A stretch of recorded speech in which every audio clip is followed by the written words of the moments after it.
You know, if I had to roll myself to your motherfucking house in a wheelchair, if I lose my kidney, I'ma roll myself to your house, knock on your door, and I'ma shoot you goddamn in your fucking face. Yeah, for real, man. I don't give a The person you see on this video is 40-year-old William Lewis Almond, making sickening threats. Just a few weeks earlier, his devoted wife had filed for a restraining order, and he couldn't deal with it. So, he took to social media. What no one would have expected was on June 14th, 2024, William would carry out his threat just a few minutes later. At around 2:48 p.m., police would respond to a 911 call about multiple gunshots heard at the Forest at Columbia apartments on Columbia Drive in DeKalb County. When officers arrived, they discovered a heart-breaking scene. A young woman had been shot multiple times, but what they didn't expect to find was the lifeless body of somebody else. This is the life and death of Tomika Pullins. I'm like, it's just Amazon Prime made a bitch come faster than Amazon Prime, yeah. Tragically, her story mirrors another story that we have already covered on this channel. Do you remember Jennifer Bellany, the Florida mother who filed a restraining order against her abusive ex-husband, only for him to return days later and murder her and their 11-year-old daughter in cold blood? A coward, and God would deal with you. My God would deal with you. Our crew on scene Wednesday as a woman runs screaming after the shooting. I seen a bunch of people crying. Something I didn't want to see. I don't really want to see it, but I seen a body land on the ground. I didn't want to see that also. If you haven't seen that case, I'll leave the link at the end of this video. It's a hauntingly similar story. Tomika Pullins was born in 1994 and raised in Stone Mountain, Georgia. A proud graduate of Stone Mountain High School, she built a life rooted in love, responsibility, and resilience. At 29, she worked as a security guard. I worked for Norad and Associates. An honest, demanding job she embraced because it gave her the means to provide for her and support her immediate family. She was known to pick up extra shifts without complaint, often putting others' needs ahead of her own. To those who knew her best, Tomika was a light in dark times. She had a quick wit, a warm laugh, and a calm presence that made people feel safe. Her siblings called her the peacemaker of the family, the one who could always smooth over disagreements and bring everyone together again. Friends remember her as fiercely loyal and grounded, someone who stood by you when it mattered most. And tragically, that unwavering loyalty would be the very thing that cost her everything. Tomika believed in structure. She lived quietly and worked hard.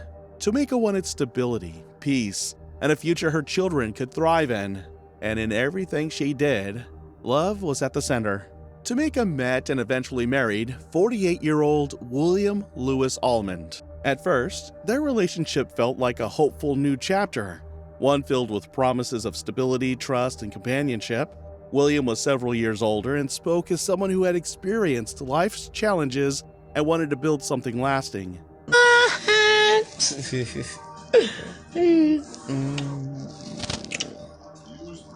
Tomika, who was fiercely dedicated to her family and driven by the desire to give them a safe, supportive environment, truly believed she had found a partner who would help her do that.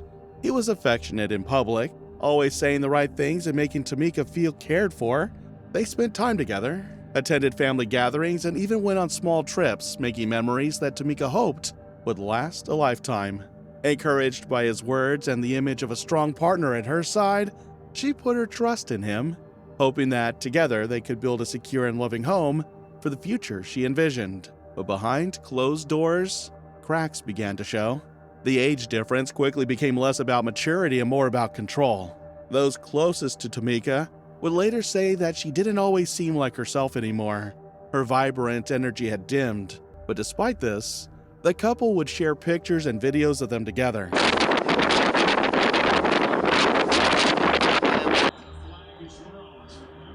Well, who's that? I was talking about the judge. The judge told me they just got a high price ass whooping because I whooped her with a Gucci belt. Yeah, it's real Gucci. Stamped in the back from Italy.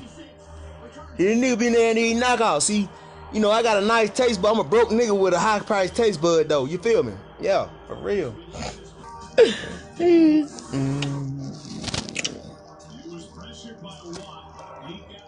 I got your bitch with me, nigga. I got your bitch. I got your bitch with me, nigga. I got your bitch. And she loving this thug and shit. Hey. Put your tongue in your mouth. In the clip, Williams can be heard saying he's a broke guy, but with a high taste. On the surface, it sounded like a lighthearted remark, but to those closest to Tamika, the statement felt like more than just a joke. It revealed something deeper. William often tried to present himself as a man of status and success, even when his financial reality didn't align. He flaunted expensive preferences and wanted to be perceived as someone in control. Still, she tried to make the marriage work. Tamika was not one to give up easily, especially when her family's future was on the line. She kept hoping that things would get better, that William would become the partner she believed he could be. But the truth was, Tamika was navigating something far more difficult than anyone realized. And soon, it would take a darker turn. Then I got my little cousin, big brother over him too, boy. That boy smooth, cool, boy. Come on, boy. By early 2025, Tamika had reached a breaking point. Years of emotional strain, control, and growing fear had taken their toll.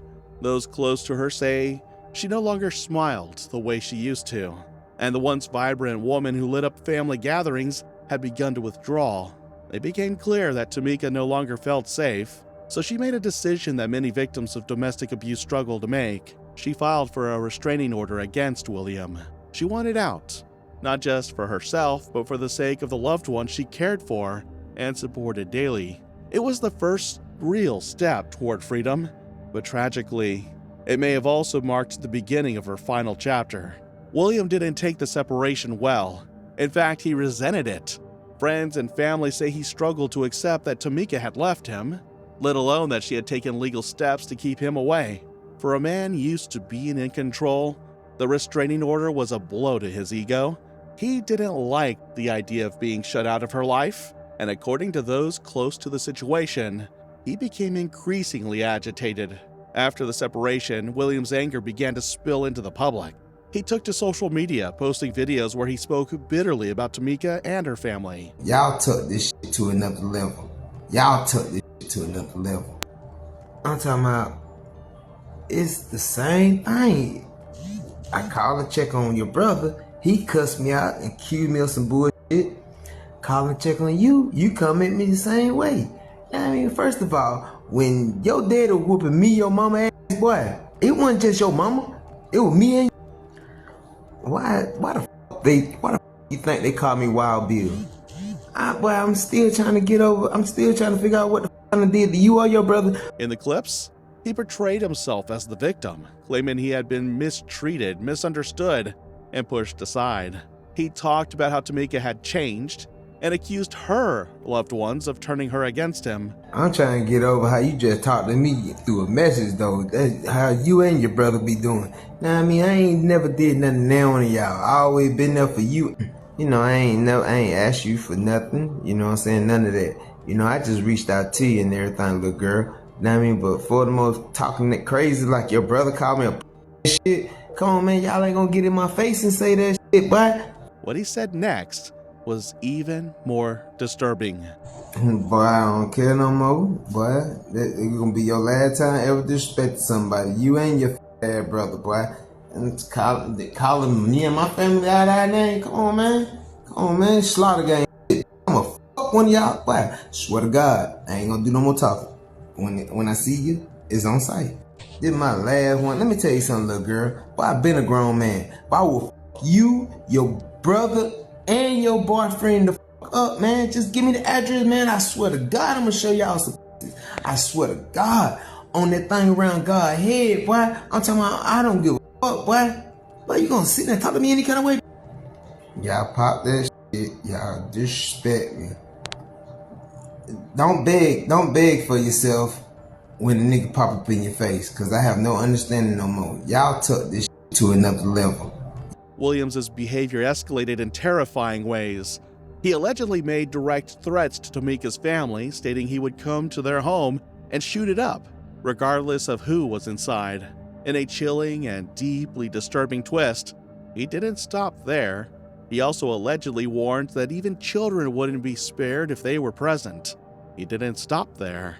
Williams, who looked like he might be in a hospital room, continued his threat. You know, if I had to roll myself to your motherfucking house in a wheelchair, if I lose my kidney, I'ma roll myself to your house, knock on your door, and I'ma put you goddamn in your fucking face. Yeah, for real, man. I don't give a If only Tamika got a glimpse into the horror that was about to happen. Tamika continued working hard to rebuild her life and take steps toward a new beginning after separating from her estranged husband, William Almond. Determined to put the past behind her, she moved into the forest at Columbia Apartments on Columbia Drive in DeKalb County, a place that offered a fresh start and the promise of safety for her and her family.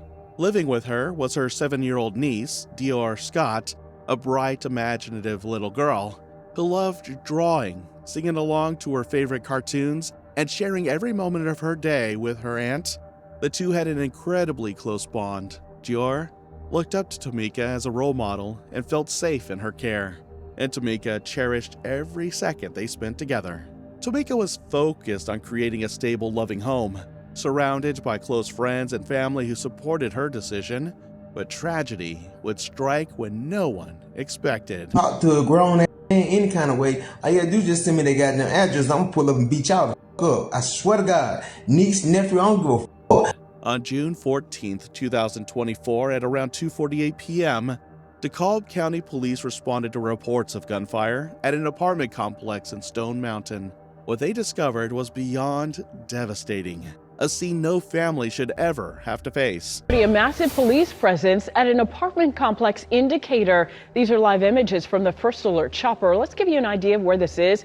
The 2500 block of Columbia Drive in DeKalb County in Decatur. This is at the Forest at Columbia Apartments, and we've noticed at least more than a dozen police officers there, K-9 unit as well, kind of surrounding and taping off one particular apartment. We could see a vehicle on the curb there, which is not where it should normally be. It should be in the parking lot there, but it's partially on the curb. So right now, officers investigating, still unclear what's happening right here. We do have our resources in the Atlanta News First newsroom working to find out what's going on. Officers arrived quickly to find 29-year-old Tamika and her 7-year-old niece, Dior, with severe gunshot wounds. Despite urgent life-saving efforts, both victims were pronounced dead at the scene. It's now in a double murder that has shaken a DeKalb County neighborhood. Relatives of the victim say the man who his estranged wife and 7-year-old niece threatened to kill the whole family.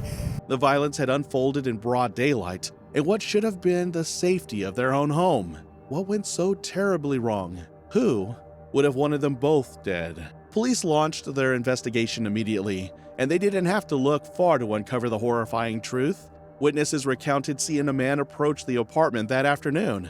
When he was denied entry, things escalated quickly. He shattered a window and without hesitation began firing into the home. That man was identified as 48-year-old William Lewis Almond, Tamika's estranged husband and, disturbingly, Dior's uncle by marriage. Investigators soon confirmed what many feared. After William had posted threatening videos online, he followed through. If I lose my kidney, I'ma roll myself to your house, knock on your door, and I'ma put you goddamn in your fucking face. He had shown up to Tamika's place of residence and had attempted to force his way into the apartment, and after being refused, he began firing multiple shots through a broken window, fatally striking both victims. When the damage was done, William fled the scene, triggering a massive manhunt that spread across DeKalb County and beyond. Manhunt is still underway here across DeKalb County, likely venturing outside of county lines.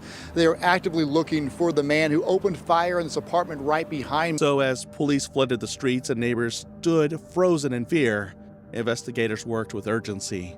At least 24 law enforcement vehicles swarmed the area. Officers went door to door, canvassing for witnesses, surveillance footage, and any clue that could lead to his capture. William Lewis Almond was considered armed and dangerous, and the threat he posed to the community was taken seriously. Hours ticked by, tension mounting, until finally, Police have now captured the man accused of killing a woman and a young child today in DeKalb County. It happened on Columbia Drive, and police say he was no stranger to the victims. by the end of the day, authorities were able to track him down. William was located and arrested without incident. Meanwhile, the community struggled to come to terms with the brutal nature of the crime. Investigators confirmed that others were inside the apartment at the time of the shooting, but were not harmed. Still, the emotional damage was immeasurable. Officer Elise Wells of the DeKalb Police Department addressed the public, calling the attack completely senseless and stressing that it was not a random act. Absolutely. This is something that is completely senseless. Not only do we have 2 lives tragically lost, but one of them a child who's just getting started. However, what makes this even more devastating is what came before. Tamika had been reaching out for help. Her mother, Nikita Bruce, revealed a heartbreaking truth. He told us plenty times, if my child don't come back to him, he will pop every kid in here. He don't care who it is, even he will kill everyone in this house. The family had been doing everything they could to protect her. Nikita explained that they were actively trying to serve William Almond with legal papers, but despite their efforts, authorities had been unable to locate him. All the while, William Almond continued making disturbing threats, growing bolder with each passing day. Voicemails, social media posts, even direct warnings to family members. It was all there, but no action came fast enough. Now, Nikita and her family are left wondering how many red flags it takes before someone steps in. According to Nikita, Almond had warned them more than once. On multiple occasions, he allegedly told them he would come for the family, making his threats loud and clear. Nikita also shared that other people were inside the apartment at the time of the shooting, and some sustained minor injuries during the attack. She said if William had made it inside, she would have lost even more family. The locked door kept him outside, the only thing that saved the rest of them. Now, DeKalb County officials have vowed to pursue justice to the fullest extent of the law. County CEO Lorraine Cochran Johnson released a heartfelt message expressing her deep sorrow. No family should ever have to endure such an unthinkable tragedy, she said. As a mother and as your CEO, I grieve alongside our community. My heart goes out to the entire family, and we stand ready to support them every step of the way. Officer Wells noted that violent crimes involving children take an especially devastating emotional toll, not only on the victims' loved ones, but on the first responders who answer these heartbreaking calls. This is something none of us will ever forget, Wells said. The community's response has been one of deep sorrow, righteous anger, and powerful unity. Friends, neighbors, and even strangers gathered at the Forest at Columbia apartments to pay their respects. They brought flowers, candles, handwritten notes, and balloons, each tribute a symbol of a life taken too soon. That evening, a candlelight vigil was held in memory of Tamika and her 7-year-old niece, Dior. Loved ones shared heartfelt stories. They spoke of Tamika's warmth, her bright smile, and how fiercely she loved children. They described a woman who gave her all to her family, a nurturing spirit who deserved a long, peaceful future. And then there was Dior, only 7 years old with so much life left to live. Those who knew her spoke of a joyful, energetic little girl with a big imagination and an even bigger heart. Dior was innocent in every sense of the word, caught up in a nightmare she never deserved. A GoFundMe campaign has been created in honor of 7-year-old Dior Scott to help support her funeral expenses and provide assistance to her grieving family. The fundraiser aims to ease some of the financial burden during this unimaginable time and ensure that Dior is laid to rest with the dignity and care she deserves. Her family is deeply touched by the outpouring of love and generosity, and they appreciate every donation, message, and prayer as they navigate this heartbreaking loss. While William Almond remains in police custody and the investigation continues, troubling questions still hang in the air. Why wasn't he stopped before things escalated to this point? Were there warning signs that went ignored? Could protective measures have been taken sooner to prevent this tragedy? These questions don't just haunt Tamika's family, they haunt an entire community. What protections failed them? What more could have been done? And perhaps most urgently, How do we make sure that other victims of domestic violence are truly heard before it's too late? More than legal questions, these are moral ones. They force society to take a hard look at itself and ask whether we as neighbors, law enforcement, and as a community are doing enough to protect those most at risk. So, what can we do? First, we must listen. When someone says they're scared, we have to believe them. Every call for help deserves to be taken seriously. Second, we must support local organizations and shelters that offer safety, counseling, and escape routes for those trapped in dangerous situations. Giving these programs the resources they need can make the difference between life and death. And finally, we must demand stronger laws and faster action when someone has a known history of threats or violence. Whether it's by pushing for better training for law enforcement, creating stricter protections for victims, or holding those in power accountable, change can only come if we speak up. Behind every headline is a devastated family. Every lost mother, every child left without a parent reminds us of the human cost. And every time we raise our voices as a community and as individuals, we move one step closer to preventing the next tragedy. Let me know what you think in the comments section below. Here are a few more videos you might like.